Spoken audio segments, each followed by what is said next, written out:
She has been working in the non-profit sector since graduation. After a long 15 years, she finally made the switch from non-profit sector to the real estate industry. And in her short 9 months journey in the real estate industry, she was not once but twice the top 100 achievers in Huttons agency. Welcome to the second episode of the Breakthrough series. I'm very happy to have my guest for today, Priscilla. Hi everyone, hi Vivian. Very happy to be part of this series today. Thank you for taking time off to share with our viewers your real estate journey so far. Yes, it's my pleasure. Okay, I met you in June, or rather you joined us in June last year. Yeah, actually then I was very curious because you were with the non-profit sector for 15 years and then you want to make the switch to real estate. Yes. Okay, it's like a huge jump, from a non-profit to real estate. What makes you decide to make the jump?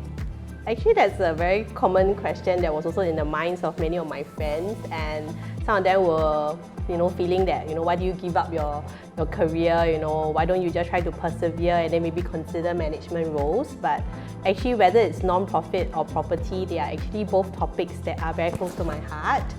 I remember when I was moving house in 2019, I was a little lost. I didn't have an agent that was able to tell me what I could do, what are the options, what are the pros and cons. So a lot of stuff I read up on my own. And subsequently when I share, why I made certain decisions, some of the thinking and some of the things that I found out, actually my friends found it very useful. Okay. So that actually sparked me off to consider, hey, maybe I should also make a switch into a career that can allow me to be a master of my own time. I can decide what I want to do, whether if I need to be more active now or whether if I need to take a break and focus on other priorities in life. So that actually made me do a mid-life career switch. Yeah, career switch. Okay, just now you brought out a very good point, to have the flexibility of your time. I think one of the reasons why many people choose to do a mid-career switch is, for work-life balance, flexibility of time. But one of the main concerns whenever I speak to, aspiring real estate agent is that for this job, right, there is no fixed pay. Yes. How do you overcome this? This is like the thing, that they have to overcome before, they decide to join us as a real estate agent. I think thankfully it's because it's a mid-career switch. I've worked a few years in my life. We've got savings. We're able to plan better in terms of financials. We did a calculation first. I didn't jump in blind, okay, and I wouldn't encourage people to do so. Coming in, I also realized that, hey, I needed some marketing budget and stuff like that. And I think being humans, we should just adapt. So I did take on some temporary jobs so that I can get some income and run some campaigns and do some lead generation. Yeah. Okay, that's very good. Okay, now let's talk about the deals that you close. Okay. You close your first deal. Technically, you close your first deal 3 months into your real estate career. So, why I say technically, because that is so typical of you. Coming from the non-profit sector, the first deal you close is actually a Pro-Bono case. Right, and I think that time you were searching for a venue for this pair of artists who were doing an exhibition for the mental wellness exhibition. Yeah, so actually that was the start of our career. The Navis leaders were actually very kind to newbies, the new agents like us. So they actually offered us a listing for commercial shophouses, and a pair of artists actually contacted me saying that they have limited budget but they would like to run an exhibition as part of the Beyond the Label campaign. And I remembered that was during the aftermath of the River Valley School incident, and mental wellness was something that was actually on everybody's lips. And I actually took the chance to approach the landlord and say, if let's say the venue is available and the interest for the venue may not be as high, or even if it is, please consider at least loaning them the venue at a good rate. So thankfully the landlord was actually agreeable and the exhibition was able to run as planned. And actually for myself, it was also a very nice moment because I left the social service sector, and I feel that actually whatever roles that we are in, we're still able to do our part. Yeah, you know, so as a real estate, I was also able to do that for them, even though there was no commission involved lah. Yeah, and I remember that I only came to you almost close to the end of the deal to say that I have this because I needed some help, and I was actually worried about your response. And you were very, you know, you were very firm. You just told me good job, and that was exactly what I needed to hear. You know, and it told me that I did make a correct switch. You know, that in whatever that I do, I'm able to have mentors that are very supportive of what I do, even if it's pro bono. So apart from this deal that was closed 3 months into your career, which is a pro bono, you actually went for a period of 5 months without closing any deal. And I want to ask you whether you are comfortable in sharing this moment that we have in December, which I thought is very meaningful and very inspiring, for people who are watching this video. And I remember last year in December, right, I was organizing a Christmas gathering for the team, and I actually called you and asked you about the dates, and you told me you didn't want to attend. Yeah, reason being that you hasn't closed a deal. And I know then you were like super demoralized. It was not an easy journey. I'm thankful that my families were supportive, but it was still a very heavy feeling because, people sometimes see you bumming around, what you're doing, you're just typing on your handphone, typing on your laptop all the time. I felt as if I was running around in circles. I was putting in effort, but I wasn't seeing results. You see your peers, those that have joined together, they are closing their deals and they're making outreach. So, sometimes you'll start to wonder and say, did I really make a right choice? And then, which is why I didn't want to join the Christmas gathering, because I felt I was different from the rest. They were a lot better. But you told me something that was very important that changed my mind. That it doesn't matter that we have not closed deal. What matters is that we are putting in effort, and that each of us will bloom when the time comes.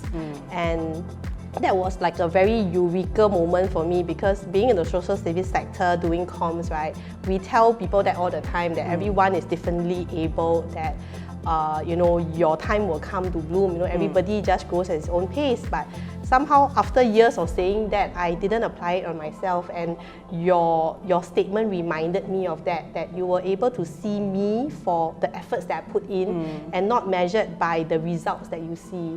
Which I think was a very heartwarming moment for me, and that made me decide to come for the Christmas gathering. And because by coming to a Christmas gathering, I will start to stay connected with my peers. I'm able, like running, you run along when someone is running with you, you kind of follow their momentum. Correct. And then you don't lose yourself. And you were telling me that as long as I go and hide myself into the dark corner, most likely I'll give up. Yeah, and you will never come out. Yes. Yeah, actually it's true. No, I just want to take this moment also to share, with whoever that is watching the video, right? Whether you are an experienced agent, whether you are a new agent, definitely you will encounter moments like this where you feel that, I'm like so useless. I'm not closing deals. How come everything I touch, is like, it's not going to work? But it is especially during this kind of moment that you have to come out and have activities to meet people and not stay at home. Because the worst thing to happen is, if you stay at home, you are going to be like that forever. You're going to just tell yourself that, hey, I'm very useless, Yeah, and really, I'm very thankful for you, because if you look at our real estate industry, right, it's very common that we see people celebrating closings, achievement. Well, those moments are really priceless. But it's very rare to see people coming out and share, how they overcome their difficult moments, which is very common in our career. Yeah, it was really not an easy journey. Coming from the non-profit sector, actually all my life, at least in the course of my work, it's been treated with a lot of kindness and respect.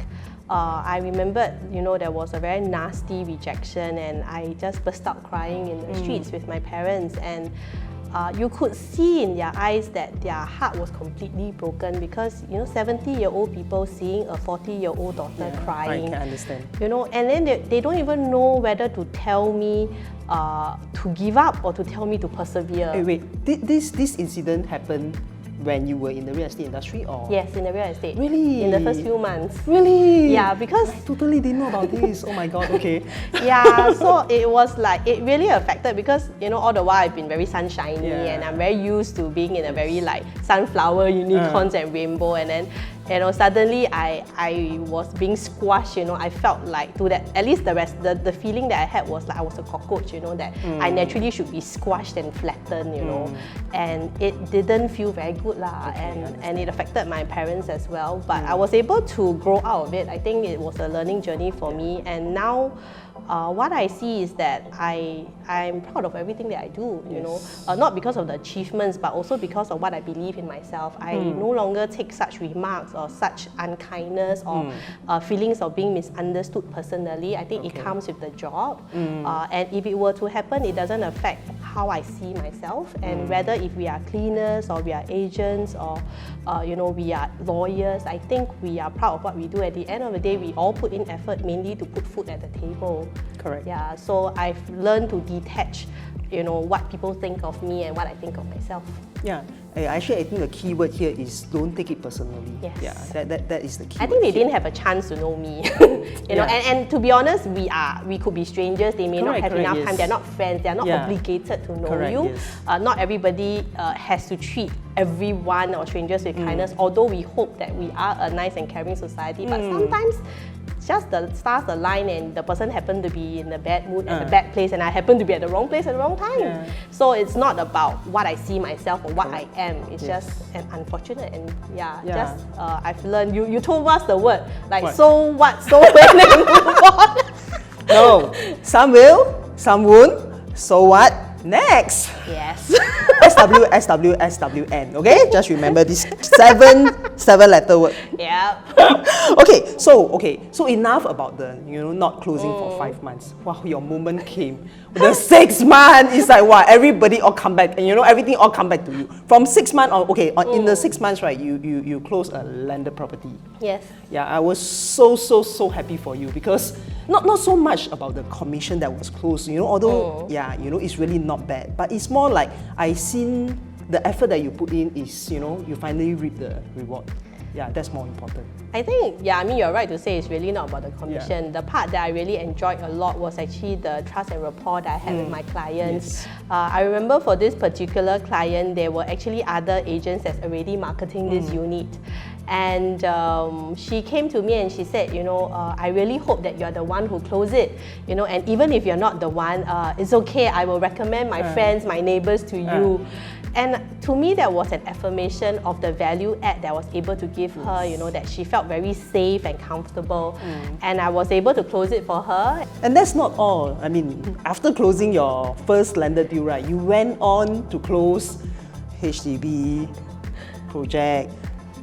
I can't remember, in the 7 and 8 month of your career. So congratulations, top 100 achievers for Huttons. Actually, it has been a very meaningful journey, and what was very enjoyable for me is to be able to give my clients the data and the information. Sometimes it's not about what Priscilla Low says, what Vivian Chong says. It's finding out the information and giving them the data. In social service sector, we have this phrase called evidence-based research, and actually that's also what I do, to tell people why do I say so. It's not because I had a dream, I plucked the figures from the sky. It's these are the information that's being reported, these are the trends that's being studied, and then at the end of the day to provide them with a safe place to make their own decision. I think at the end of the day it's about how we position our money, how we make our money work harder, and there was one tip that I shared on social media about where you should put your children's ang pao money. Yes. So for all my life, I put it inside the savings account, Me too. Until someone told me, say, anyway, you're not going to spend the money, just put it in the CPF, and then next time my daughter can use it to buy her property. And I said, oh yeah, because CPF gives us higher interest than savings account. Of course, I will still put some in savings account because I want her to learn how to manage her money and spend, but the others I can actually diversify and put it in CPF, and at the end of the day, I think that's what is important lah.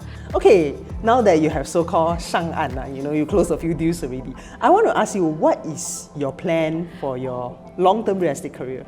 I would still like to marry a non-profit with real estate. Okay. So for every transaction that I'm going to do, a portion will be donated to the Rare Disease Fund. Oh, wow. Yeah, so I've chosen this fund because it helps patients with rare disease with their high treatment costs lah. Okay. And the motivation comes from the fact that actually my daughter has a health condition which is called Hirschsprung.